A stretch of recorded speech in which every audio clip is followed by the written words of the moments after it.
right? Because we're living in a rape culture, right? We've laid that out very neatly and dramatically and in very tough conversation. So accountability to me is the answer to the rape culture, where it looks like reparations. It looks like work that we have to continually do individually. It looks like work we have to do in relationships. It looks like work we have to do in communities, and also recognizing that trauma exists. And like Darnell mentioned, the trauma that we experience as men, but also the trauma that we create in the lives of the women in our lives, and the other men in our lives, and the youth in our lives. So I think it's a recognition that there's work to be done. And accountability is also participation. If we really truly want to have that liberation that Farah talked about, that is intrinsically tied to each other, that's what accountability will look like. Really doing that work and the participation of those who commit violence and harm, and those of us who receive harm, and not putting the onus and responsibility on those survivors of the harm that men commit and other people commit. But it's really recognizing the voices, the experiences as we develop and figure out what accountability means and how we can hold each other accountable. So it's part of that culture, it's part of a process, and it's also an acknowledgement, really being honest about how we show up, right? Our behavior, and more importantly, our attitudes and belief systems that manifest that behavior.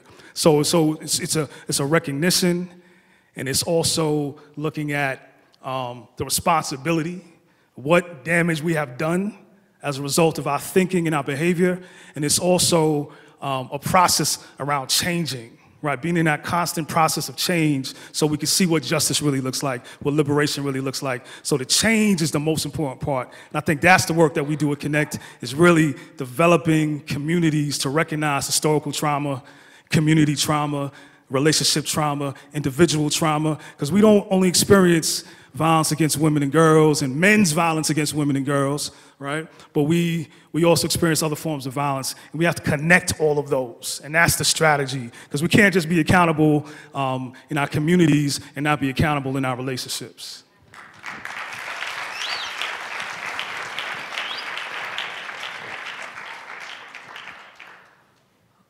Okay, we are coming to the end of our time. I wanted you to at least have some opportunity to say something.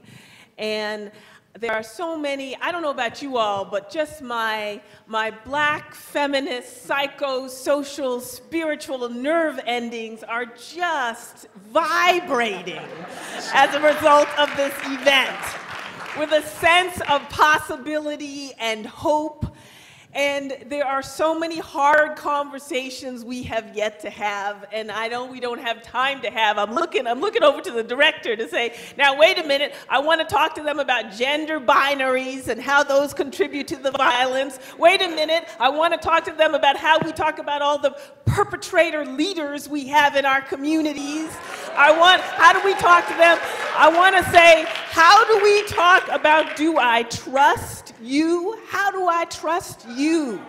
How do I trust you? How do we have a conversation with across our gender differences and work in solidarity? How do we create that sense of trust when, especially in our black communities, black maleness, the endangered understanding of black maleness so often trumps the victimization, the sexual victimization. We need to talk about that. So there's so many tough questions here I want to ask.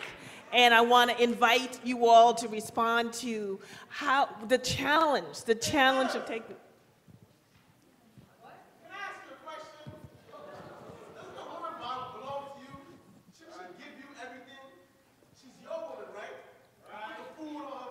Can you move to the mic to offer that question? You build the house. You pay for the rent. Shouldn't she give you everything you want when you want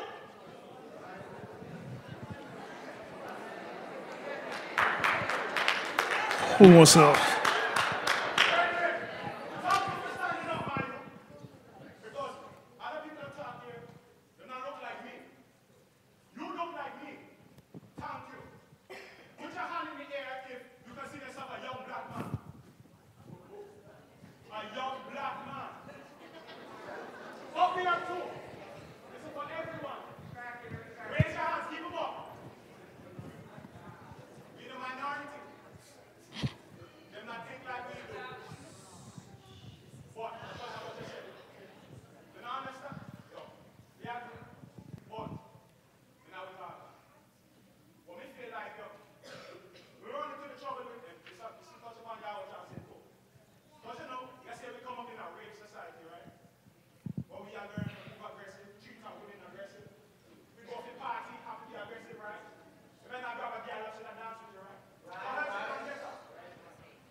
Can you move to the mic with that question?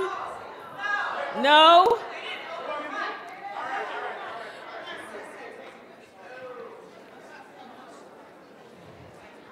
I know.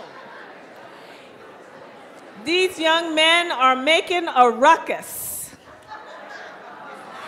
And we are going to conclude with letting them have their last question. Yeah. And letting the What me I men say? respond. What me I say is, we grew up in a rape society, like I said, right? So when we go up for party, we go and talk to girl, we have to be aggressive. Because that's the only way them respond. At least that's what we taught. But now I say it right. Listen, me. Yo. I'm brave enough to stand up here and talk my mind for all of you. Me not know none of you. So don't judge me, all right? I'm speaking for a bunch of men just like me, all right? I'm just expressing myself. I'm open to discussion. But me see my brother over there speak up, so me feel like I have to speak up. Me not say me right, me not say me wrong, but this is how me feel, no? All right, and are you ready for the panelists are going to have say something to these young men, and that will be our last word here. Good, Hello? good, Al. Hello? Can I say something?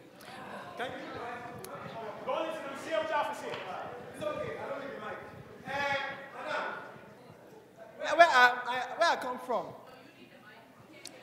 They can't hear you. Use the mic. Hello? Use the mic. Hello? Now come here. Come here. Can I use your mic? Yeah. I'll give it back to you. You will give it back. I will give it back to you. I will take it back from you. It's okay, I don't care. Can I say something, please? Go on. Where I come from, it is a custom. It's a tradition. If a man wants to marry a woman, we have something called bride price. Don't talk. Let me talk, please. Okay. Now, okay. Bride price is when you assure the parents of the woman you want to marry that you can take care of her, you can take care of the parents. So you give them, stuff to food stuff, to take care of themselves. When the woman comes into your house, my father told me this before I came to this country. My father told me, when she comes into your house, she becomes an accessory to you. When you go outside and work and bring money home, it is her job, her responsibility, her accountability to let me talk. Talk. It is her accountability to take care of your stuff. If you are a hunter and a gatherer, she is the one that will cook your food and build your home. Is it not so? Preach. One more thing. I did not say anything about rape women. I didn't say rape women. Don't rape women. We're not talking about rape. But here is the thing. You don't need to rape women. Women, you need to submit to your man. In the Bible. Preach, dog. Can I talk? Take your mic. Okay. Panelists. Well, my brother is right. He's very right. Don't leave. Do not leave. Please do not leave. Please hear me out. Hear me out do 1 not second. leave. Please hear me out. Please do not leave. You guys have to understand. When I come home, I'm working 3 jobs. Brother man. We have to pay bills. Brother man. You understand? Please do not leave. Yeah. We're gonna I don't care if it's accurate. address this in one moment. Please do not leave. Y'all The are thing that reaching all I the think time. about as we have this conversation is that you're getting a sense of what pushes men to start to think in wrong ways. As a person that's been doing work in the area of domestic violence over time, we're here to bear witness to the realities that women go through. Because we've seen it, we've heard it, we've seen men talk like you talk, act like you act, to the detriment of victims of abuse.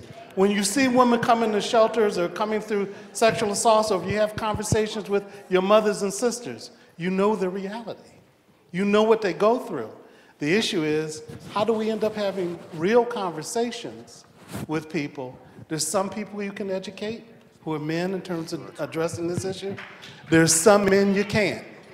The question is, how do we end up developing a society and a safe place and a refuge for all women to be victims, to survive, but also to heal?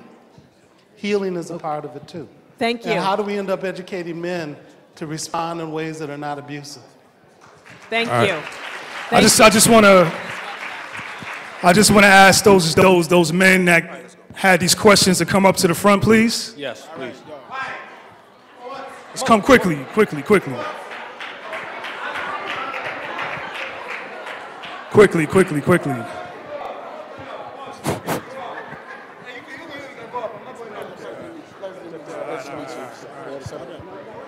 I just want to explain to the audience that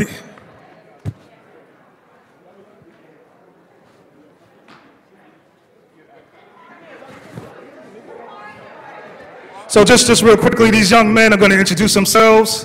They are actually from your college, and they are representing the voices of many men in Brooklyn, Eastern Parkway, the West Indies, Africa, the global attitudes around socialization, masculinity, and men. So they're going to introduce themselves now. So please give them a round of applause.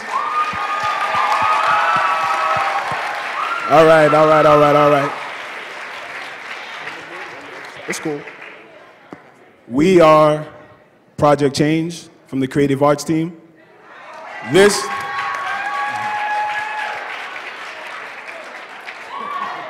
I could go into a long description and describe what it is we do, but I think that the reactions that you all just had, from that lady over there to all of you right there, clearly demonstrates what it is we do. Because we like to push the buttons and push the boundaries.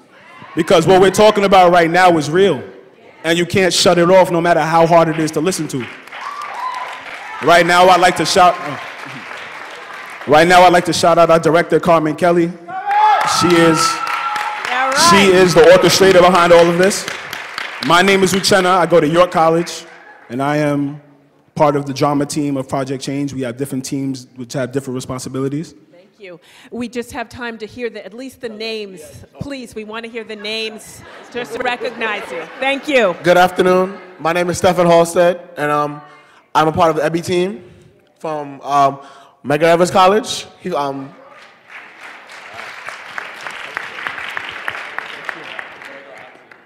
Good afternoon. Good afternoon, everybody. My name is Adeyinka Adebola. I'm on the drama team for Medgar Evers College. Good afternoon. My name is Oluwafemi Olashikan, and I'm from the EBI team at your college.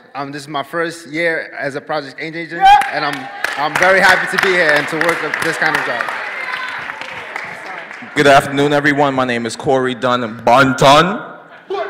And this is my 4th year as a change agent, part of Project Change. I didn't even get to do my part. I was so interested in doing my part because I think it would have touched everyone because it was like a flip. Yes. Talking about chivalry, because chivalry is dead, right? Yes. But guess what? The women killed it. All right? I would get into that, but you know, I'm not.